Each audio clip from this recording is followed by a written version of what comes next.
Students, 9th कक्षा में आज हम नया चैप्टर ले रहे हैं, चौथा, दो चर वाले रैखिक समीकरण। तो सबसे पहले आपको ये पता होना चाहिए कि दो चर वाले और एक चर वाले रैखिक समीकरण कौन से होते हैं। सबसे पहले चर, अंग्रेजी वर्णमाला के ए से लेके जेड तक का कोई अक्षर है, यदि गणितीय संक्रिया में आ जाता है और उनके बीच में बराबर का चिन्ह लग जाता है तो उसे हम पहले तो समीकरण कहते हैं। समीकरण। अब रही बात उसमें चर की संख्या कितनी आ रही है। यदि समीकरण में चर की संख्या एक आ रही है, एक ही अक्षर आ रहा है दोनों तरफ या एक तरफ, तो वह एक चर वाला होगा। और दो अलग अलग अक्षर आ रहे हैं, जैसे ए और बी आ गया या एक्स वाई आ गया, पी क्यों आ गया, दो अलग अलग चर आ रहे हैं तो वो दो चर वाले। अब बात करते हैं हम रैखिक समीकरण की। रैखिक किससे कहते हैं? किसी भी समीकरण में चाहे वो एक चर वाला हो चाहे दो चर वाला हो, यदि चर की घात एक आती है, चर की घात एक आती है तो वो रैखिक समीकरण कहलाता है। जैसे उदाहरण के लिए x प्लस वाई बराबर 7, यहाँ x चर है और इसके ऊपर घात नहीं लगी हुई है तो एक मानी जाती है, एक होती है।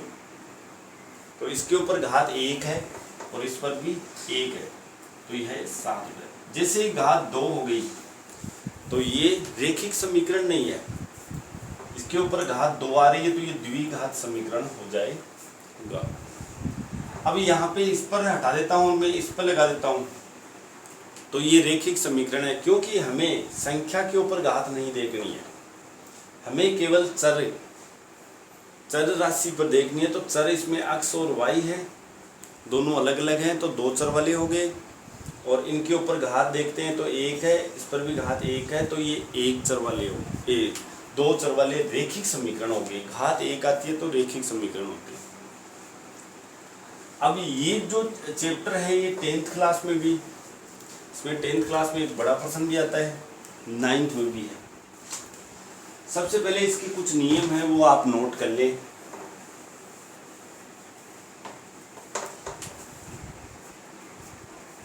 सबसे पहला नियम है दो चर वाले रैखिक समीकरणों की प्रकृति। इसमें ए है, A1 B A2 बराबर B1 बटा B2 C1 बटा C2। पहले ये 1 2 के बारे में समझेंगे हम। यहाँ A1 है, B1 है और C1 है, तो ये पहले समीकरण की बात हो रही है। आपको दो समीकरण दिए होंगे इसमें, तो एक समीकरण को पहला मानना है, दूसरे को दूसरा, समीकरण 1 और 2 लगाना है। तो ये A1 B1 C1 है, पहले समीकरण की बात है। इसी तरह से A2 B2 C2 है, दूसरे समीकरण से लेना है। अब आपको A B C के मान कैसे देखना है। किसी भी समीकरण का रूप होता है वो है AX प्लस BY बराबर 0, यानी कि x के साथ में जो संख्या आ रही है वो a का मान होगा। y के साथ में x और y की जगह यहाँ पे दूसरा भी आ सकता है, p q भी आ सकते हैं। तो पहले चर के साथ में जो संख्या आ रही है वो a का मान होगा, दूसरे चर के साथ में जो संख्या आ रही है वो b का मान होगा, और उसके बाद में जो अचर पद है इसमें 0 वाला वो c का मान रहेगा। यदि ये तीनों बराबर आ जाते हैं, A1 A2 B1 B2 C1 C2, इन तीनों के मान बराबर आ जाते हैं तो समीकरण के अनंत हल होंगे। उसके बाद में यदि आप लोग इसको आलेख में दर्शाओगे, यहां आलेख,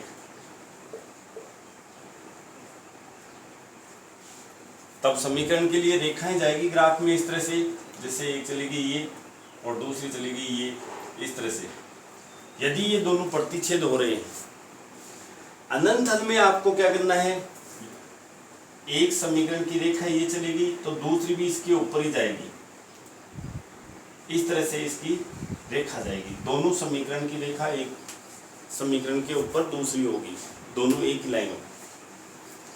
अब बी में चलते हैं हम, a1 a2 बराबर है b1 b2 बराबर है c1 c2। ये तीनों बराबर हो गए तो अनंत होगा, और ये तीनों यदि बराबर नहीं है, जैसे पहले के बराबर नहीं है दूसरा, दूसरे के बराबर नहीं है तीसरा मान, तब समीकरण का अद्वितीय हल होगा, अद्वितीय हल। और अद्वितीय हल में इस तरह से प्रतिच्छेद करेंगी, दोनों रेखाएं समीकरण की रेखाएं हैं वो प्रतिच्छेद करेगी। तो यहाँ पे तो आप लिखोगे, इसको तो लिखोगे समपाती बोल देते हैं हम, इसको बोल देते हैं प्रतिच्छेदी रेखाएं। तीसरा हमारे पास आता है a1 a2 बराबर है b1 b2। पहले के बराबर दूसरा पद है, लेकिन तीसरा पद दूसरे के बराबर नहीं है, c1 c2। तब समीकरण का कोई हल नहीं होगा, कोई हल नहीं। और इसमें इस तरह से रेखाएं जाएगी, जैसे ये पहले समीकरण की रेखा है तो दूसरी भी इसके समांतर ही जाएगी। यहाँ पे हम समांतर रेखा लिखेंगे, समांतर रेखा।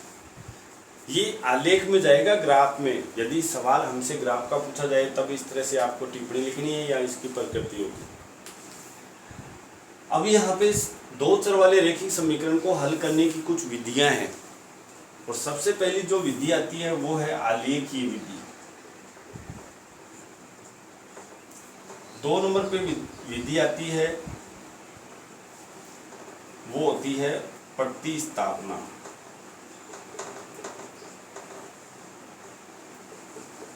तीन नंबर की आती है विलोपन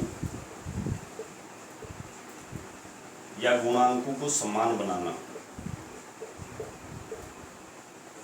गुणांकों को समान बनाकर समीकरण हल कीजिए। और चौथी विधि आती है हमारे पास वज्र गुणन।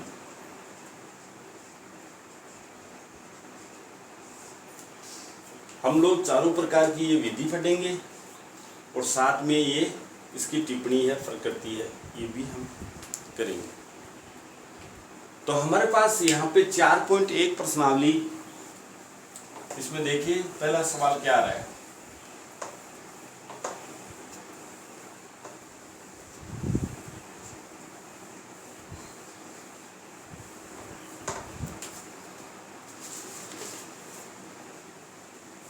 एक नोटबुक की कीमत एक कलम की कीमत से 2 गुनी है। इस कथन को निरूपित करने के लिए 2 चर वाला रैखिक समीकरण ही बनाना है। तो ऐसे समीकरणों में आपको विशेष तौर से ध्यान रखना है, एक का मान हम x मानेंगे तो दूसरे का y मानेंगे। जैसे यहाँ पे दे एक नोटबुक की कीमत एक कलम की कीमत से 2 गुनी है, तो माना पहला सवाल है, माना नोटबुक की कीमत है बराबर x रुपए, तथा कलम की कीमत भी मानेंगे, कलम की कीमत है बराबर y रुपए। हमने दोनों की कीमत मान ली है, नोटबुक और कलम की। अब सवाल की शर्त में हम लेंगे इसको, जिसको प्रश्नानुसार भी बोल देते हैं या सवाल की प्रतिबद्धता के अनुसार। समीकरण इस तरह से बना, नोटबुक की कीमत नोटबुक की कीमत, तो नोटबुक की कीमत लिख दो। कलम की कीमत से 2 गुनी है, तो कलम वाली कीमत है y, इसकी 2 गुनी कर दो, y गुना 2। इस नोटबुक की कीमत है x, वो कलम की कीमत है उससे 2 गुनी है, तो कलम की कीमत से तुलना हुई है, तो आप कलम वाली कीमत को 2 से गुणा कर दो। इसको हल करेंगे तो x बराबर 2y हो जाएगा, या x फिर y भी इधर ले आइए, माइनस का 2y बराबर 0। इस कथन को निरूपित करने के लिए हमें 2 चर वाला रैखिक समीकरण देना था, तो समीकरण इतना ही देना है, ये हल नहीं करना है, आगे हल होगा भी नहीं। इसके लिए 2 समीकरण आते हैं, पहले हम समीकरण बनाना ही सीखेंगे। दूसरा सवाल इसमें बहुत ही आसान सा दे रखा है, देखिए इसमें सवाल number 2,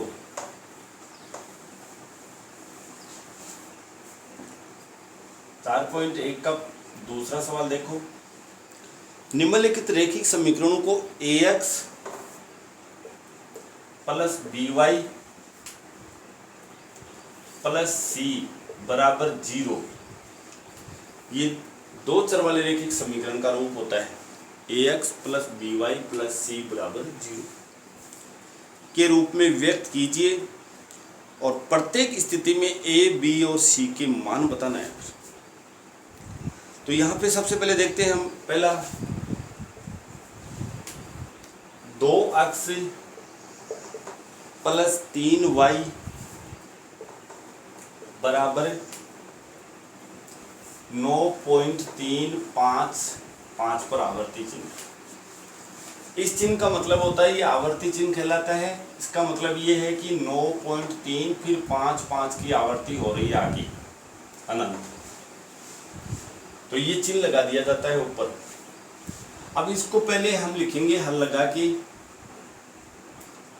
ax plus by plus c बराबर 0 का रूप,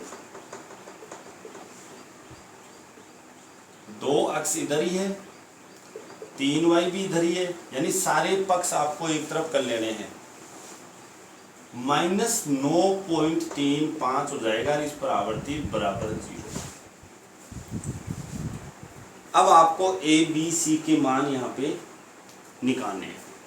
तो a का मान, पहला हमारे पास चर है वो x है, तो x के साथ में जो संख्या होगी वो होगा, x के साथ में प्लस का 2 है तो प्लस का 2। b का मान यहाँ पे दूसरा जो चर है हमारे पास समीकरण में, उसके साथ में जो संख्यात्मक मान है वो लिखेंगे। तो यहाँ प्लस का 3 गुना हो रहा है, तो यहाँ प्लस का 3। और c होता है अचर पद, जिसमें ए से लेके जेड तक का कोई अक्षर नहीं होगा, केवल संख्या होगी। कई बार होता नहीं है तो वहाँ पे आप 0 करें। c का मान हो गया माइनस का 9.35 पर। इस तरह से आपको ये सवाल हल करने हैं। जैसे मैं एक और बता रहा हूँ आपको, दूसरा x माइनस वाई बट्टा 5, x माइनस वाई बट्टा 5 माइनस 10 बराबर 0। हल करेंगे तो ये तो ax plus by plus c का रूप पहले से दिया हुआ है, फिर हम लिख देंगे इसमें ax plus by plus c बराबर 0 लगा के यही समीकरण लिख दो आप, बराबर 0। अब इसमें a का मान निकालेंगे, तो a पहला चर x है, इसके साथ में संख्यात्मक मान 1 है, और b का मान हमारे पास y है, यहाँ पे y है दूसरा चर, y के साथ में संख्यात्मक मान है -1/5, और c का मान यहाँ पे -10। इस तरह से ये समीकरण हमें हल करने हैं। अब कई बार क्या होता है, जैसे एक ही चर देता है उसमें, और हमसे उसमें पूछ लिया 2 चर वाले रैखिक समीकरण के रूप में पूछा है, तो वो कैसे लिखेंगे। देखिए इसमें जैसे एक अंतिम सवाल है हमारे पास 8वां,